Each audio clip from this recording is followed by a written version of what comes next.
For today's video, chicken sisig tayo. Tapos may nag-request lagyan daw natin ng atay. Kaya let's go. Dice up muna tayo na red onion. Sunod natin tong chicken thigh. Binoil ko lang yan sa salt and pepper. Then lagyan din natin ng red bell pepper kasi wala tayong siling pula. Then green chili. Sobrang anghang yan. Kaya pagkatapos yung maghiwa, siguraduhin nyo magugas kayo ng kamay.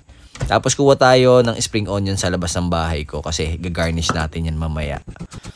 Set aside natin. Hiwa rin tayo ng chicken liver. Pinakuluan ko lang din yan. Pag samasamahin na natin lahat, chicken liver, onion, bell pepper, green chili, lime, mayo, black pepper, liquid seasoning, then pinakurat. Then adjust nyo na lang yung lasa kung kulang pa. Dagdag na lang ako ng mayo at salt kasi yun ang kulang para sa akin. Serve na natin sa mainit na kanin.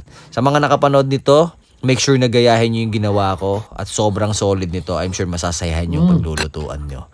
Siyempre, pinatikim natin mga tropa. Si Boss Raul.